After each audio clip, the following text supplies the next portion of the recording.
Greetings, pilgrims, and welcome to another episode of the Polygon Pilgrimage. And today I'm very excited to finally be able to share with you all the secrets behind my procedural material contest entry. Now that the competition is over and judging will begin in a few days, I want to take the time to go through my entry with you, step by step, show you all the secrets that I learned, and show you exactly how I made my material. So, without further ado, let's go ahead and get started. Alright, so here we are inside of Substance Designer, and here you can see my planetoid in the background here, very cool. And of course the graph looks like a huge ball of spaghetti and it's so complex, but we're going to step through it piece by piece. And first I want to go with an overview for you of the general synopsis, the idea behind it. So the idea of course was to create a material in which you could generate either a planet, a moon, or a gas planet based upon all of your final output settings here. So the general workflow here was to have 3 different sections where I generate fully realized outputs, and those outputs are then filtered through these independent nodes here, and those would then pass through to the final nodes. The idea here is that I could turn on or off a yes or no gate to each of these, and it would allow the material to pass through and give you just what you're looking for at the other end. So let's go ahead and jump into one at a time here, and let's work our way through. And I think what we're going to start with is the moon. So we're going to take a look at the moon for today's episode. The next episode we will look at the gas planet, the following, finally the land, and then I will show you the coding, which you've already seen in a previous episode, about how we went through and hooked up all these things and got all of the Boolean values here to be able to create these gates. Alright, so let's go ahead and jump into looking at the moon. Alright, so here we are checking out the moon, and we're going to go through this one time. I'm going to show you how we built the craters. Now the craters were very difficult, so what I did here was I chose a linear gradient 2, and I have 2 transforms here. The first one is for a size, the second one is for a position, so that I can independently adjust either one. Next, I went ahead and warped it based upon a clouds 1 input, which is currently docked, and then I used this really neat node Cartesian to polar, which essentially takes the 2 ends and wraps them around in a perfect circle until they meet. That gives us a really nice little edge. Now, using a Gaussian, a little bit of transform for size, and then inverting the grayscale, I get the start of a hole, and I blend the 2 together, and I'm using this polygon as a mask, and this will be the overall size of the actual craters, not counting the ridge. Now, using a uniform color here, I've blended our result here together, and this looks pretty good, but we do need to kind of blend these edges out a little bit. So a little bit of a blur to blend that out, and now it's looking pretty good. We're getting this bullet hole type look, and that's what we need. Now I'll convert to gradient to move on to the next section. And this polygon that we used before is sent through a splatter node, and then the transform here is to actually squish them together a little bit.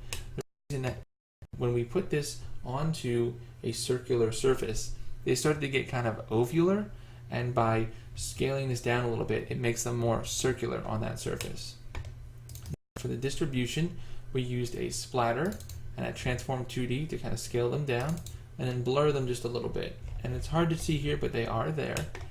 Now, moving along, let's go up to our small impacts. This is pretty simple, just splattering the general shape, a little bit of a squish again to make sure they turn out circular, a high scale blur, and the blur here assumes that we're going to get a little bit of a smooth gradient to it. Our normal map here is pretty simple, just a little bit of a bumpy surface, and actually invert it because I did want them to be holes and not little rocks.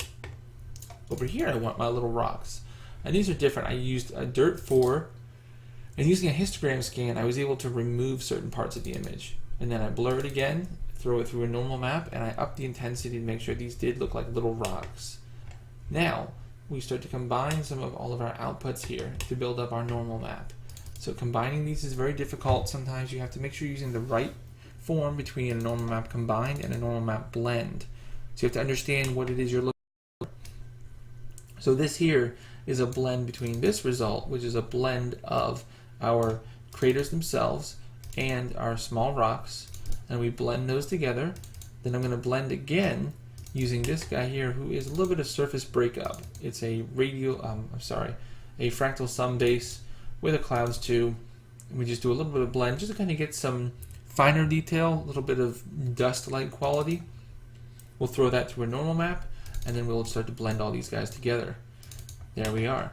Now, this guy is from our normal map over here, which is our surface makeup. We'll look at that in a second. But this final normal map here is blended together, and he is going to be used for our height. Now, over here, you'll notice that I have transformed 2D our normal map here, and I scaled it down by half.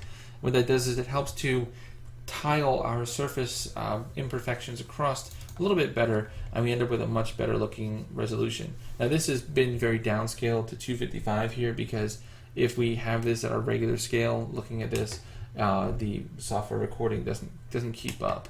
So let's move over to our surface makeup here, and surface makeup, making sure it caught up. We have a grunge map, and the grunge map has been blended with and blurred across the surface here to kind of start to generate some buildup of a surface.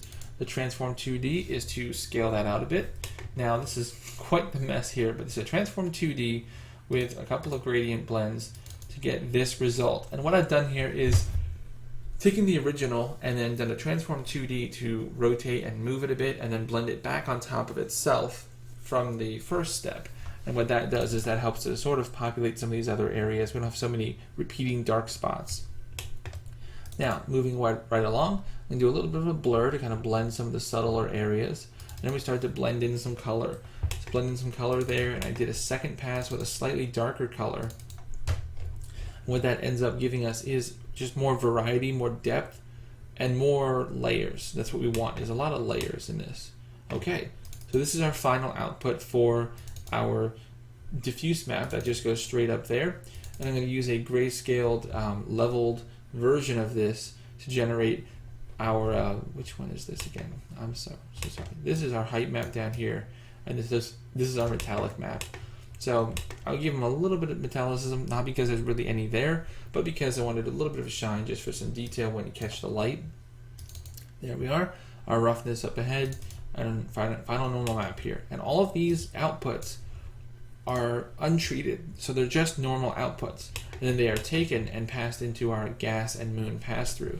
Now, each of these has its opacity, is an actual function. So if you look at the function, very briefly, it's the same thing we did in a previous episode here.